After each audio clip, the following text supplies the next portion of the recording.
melihat keseluruhan objek pada information question.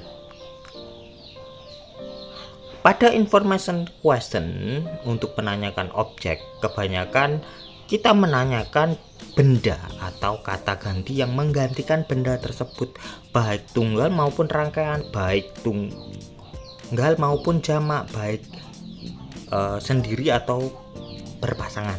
Nah, gitu ya kasarannya. Kata yang ditanyakan apa saja? Ada noun asli, contoh yang tunggal, upin, student, child. Nah, contoh tunggal jamaknya ada upin dan ipin, student, children. Baik satu nama orang, lebih dari satu nama orang, atau profesi atau sebutan-sebutan bisa kita tanyakan karena mereka benda ya. Non phrase, rangkaian dari kata benda yang intinya kata benda juga bisa kita tanyakan. Baik tunggal maupun jamak, semuanya bisa ditanyakan.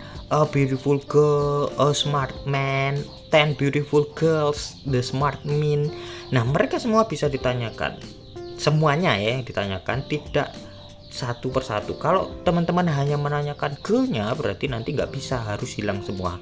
Menanyakan dan beautiful-nya berarti menanyakan sebagiannya. Nah, karena dia penjelasnya. Kalau menanyakan penjelasnya berarti masuk ke sebagian. Nah, di sini yang ditanyakan semuanya, jadi tanpa terkecuali rangkaian yang berposisi sebagai objek. Nah, bisa juga kita menanyakan pronoun, baik tunggal maupun jamak. Ada I, she, he, it, something, someone, somebody, everyone, dan lain sebagainya. Jamak, you, they, we, nah itu bisa ditanyakan juga.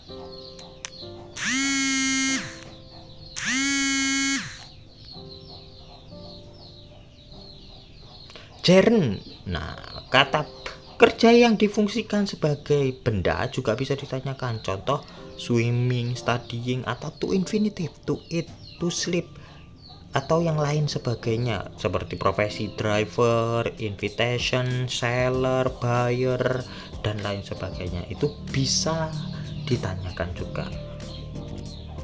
Rumusnya untuk membentuk information question cukup dengan mengubah indefinite pronoun dengan whom dan what. Nah, mengganti sebenarnya tidak hanya indefinite pronoun ya, intinya noun atau pronounnya. Nah, dengan pola yes no question, jadi harus ada kata kerja bantu di depan subjek. Nah, kata tanyanya ada whom dan what. What itu untuk non person, untuk selain orang. Whom untuk orang. Nah, baik nama ya, nama orang atau profesi dari orang itu pakai whom. Tapi kalau selainnya berarti pakai what. Jangan lupa kasih kata kerja bantu karena itu untuk membedakan bahasa Indonesia dan bahasa Inggrisnya. Setelah itu subjek dan verb intinya dan adverb kalau ada. Contoh, April called my boss 5 minutes ago. Nah, yang mau kita tanyakan my bossnya, bos saya. April menelpon bos saya 5 menit yang lalu. Nah, kata tanya dalam bahasa Indonesianya, kalimat tanyaannya bagaimana? Siapa yang April telepon 5 menit yang lalu? Nah, maka perbedaannya sebenarnya hanya muncul did ya. Whom April call 5 minutes ago. Nah, kalau disesuaikan bahasa Indonesia, nah bedanya ada did-nya. Whom did. Nah, jadi kata yang itu kita bukan diganti sih ya. Kalau bahasa Indonesia kan boleh ada yangnya, boleh tidak. Kalau dalam bahasa Inggris harus memunculkan kata kerja bantu. Whom did April call 5 minutes ago. Nah, my boss. Berbeda dengan yang di atas, yang bawah kita munculkan does. What does she take at 7 o'clock. Nah, what does she take out at 7 o'clock? Nah, apa yang dia ambil pada jam 7? Nah, bukan berarti does itu maknanya yang, did maknanya yang, bukan teman-teman. Tapi kita harus memunculkan kata kerja bantu. Kalau tidak ada kata kerja bantunya berarti kemungkinan simple present atau simple past. Tapi kalau ada maka langsung pindahkan ke depan. Satu saja. Kalau lebih dari satu taruh belakang sebelum kata kerja inti. Nah, itu ya. Jadi ini tadi apa yang dia ambil pada jam 7. Her two books. Itu dari kalimat. Kalau statementnya she takes her books at 7 o'clock.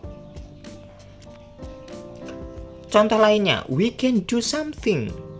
during the storm. Nah, yang mau kita tanyakan somethingnya, maka somethingnya kita ganti dengan what, kata tanya, langsung can-nya pindah taruh depan. Nah, karena sudah ada kata kerja bantu can, kata kerja intinya do, jadi taruh langsung lempar ke depan, dan what-nya taruh depan. What can we do during the storm? Apa yang bisa kita lakukan selama badai? My neighbor may need somebody to repair his car. Tetangga saya mungkin butuh seseorang untuk memperbaiki mobilnya. Siapa yang mungkin tetangga saya butuhkan untuk memperbaiki mobilnya? Nah, karena sudah ada kata kerja bantunya may, langsung pindahkan ke depan my neighbor-nya. Jadi somebody-nya diganti dengan whom karena dia orang. Whom may my neighbor need to repair his car. Siapa yang mungkin tetangga saya butuhkan untuk memperbaiki mobilnya? Retno loves a smart boy in my class. Retno menyukai lelaki yang pintar di kelas saya. Nah, di sini yang mau kita tanyakan smart boy-nya, karena Retno menyintai siapa sih, menyukai siapa sih di kelas ini. Nah, gitu ya. Jadi whom, smart boy-nya dihilangin. Whom, kalau bahasa Indonesianya siapa yang Retno sukai di kelas saya. Nah, whom bahasa Inggrisnya whom does Retno love in my class. Jadi ada kata kerja bantu does, bukan berarti langsung whom Retno loves in my class. Nah, itu untuk perbedaan bahasa Indonesia dan bahasa Inggrisnya terselip si kata kerja bantu. Whom does Retno loves in my class. Thanks for watching.